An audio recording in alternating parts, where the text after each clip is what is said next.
Hey guys, Meteorologist Chris Tomer here with this mountain weather update, and as expected, it snowed in Colorado above 10,000 feet. Been seeing about 10 to 13 inches of total snow so far above 10,000 feet. That's really tight on the Continental Divide at east. There's not a lot of new snow that has fallen west of the Continental Divide, a little bit, but most of it's right on the Divide and east. So what we're looking at here, that's Winter Park, and they've cleared that snow stake at least once. So yeah, we're looking at about 10 to 13 from high at Winter Park to Berthoud to Loveland ski area. And I've got a cam from Loveland and also A Basin. And A Basin is still open. There's the view from Loveland. Absolutely spectacular view, ptarmigan view. But this is a powder day, May 12th. This is a powder day across those higher elevations here in Colorado.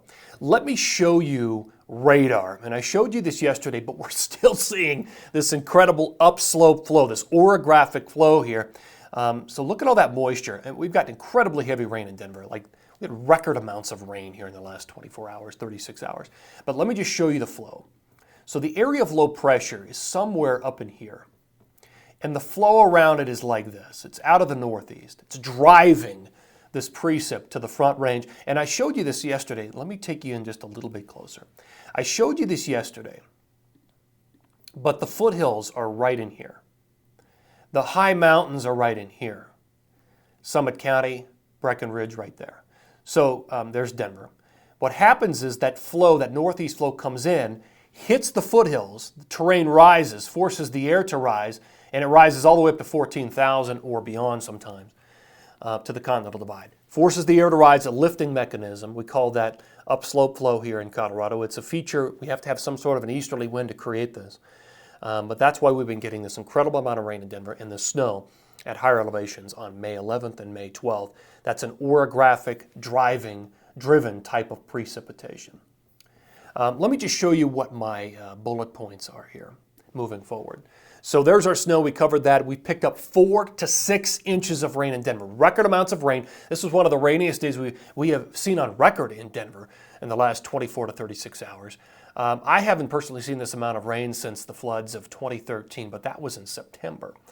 Now moving ahead, what's next? Monsoon-esque type of flow is going to set up 514 and 515. Kind of a unique thing. Don't often see this. Really, in May, where we get this southerly wind, the winds are going to weaken. In fact, let me show that to you right now. This is the jet setup for 514. The jet is really weakening. There's a high pressure that's trying to establish itself. Look at the main polar jet way up into Canada running around the ridge of high pressure. Well, look at the weak jet winds over Colorado, New Mexico, Texas. They've turned out of the south by 514, so they're escorting moisture in out of the Gulf. That's what's going to create this monsoon-esque type of surge on Sunday and Monday, 514 and 515. Let me take you back, and I want to show you something. I did write about this, my blog, christomer.com. Foot of the new snow in Colorado, monsoon-esque flow, 514, 515. So take a look at that. I did a forecast freezing level here for Colorado's central mountain zone, daily max min. You can see, so most of this heavy snow was above 10,000, and you can see that's where we're going to fall here tonight. They're the maxes and the mins for tomorrow, and then over the weekend and the next week, we really see a flood of warm air coming in. The snow levels are going to be incredibly high for that monsoon-esque surge on 514 and 515. Look at that, we're back to the top of the 14ers with the daily max on that freezing level, 32-degree line by 516. I also outlined the Wasatch Mountains. You've got warmer air coming. You can see the numbers there all the way through 515, but by 515, freezing levels 13,500 feet during the afternoon. Record rain in Denver. This is really a cool chart here. 4-day rain totals. Again, pushing 5 inches downtown Denver. That's so much rain. Almost 8 inches down in Douglas County. About 4 to 5 inches out in Lakewood. Just take a look at that if you get a chance. There's the forecast pattern. I showed you the 514 flow. Let me show you the 520 flow. So looking way down the road here. Take it full. Really light winds across the west. Big high pressure ridge. There's still to some degree a little bit of a south wind pushing moisture into New Mexico and Arizona.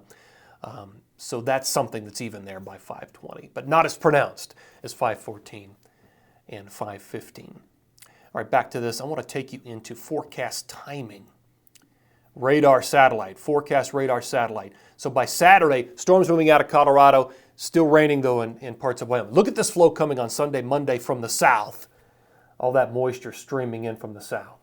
and then it's gone by Tuesday. But then look, it may start to reemerge later in the period. Right there, you see it in the afternoons. There's an afternoon preference here for this moisture that's hanging around even on 517, 518, 519, and 520. So very interesting. Let me take you into forecast totals here, and I'll take this full. So the rest of today through 520, there's not much here. A little bit left over in Colorado, northern New Mexico. But as I emphasized earlier, with this surge of moisture coming in 514, 515, the snow levels are going to be so high, it's going to be hard to find big accumulation.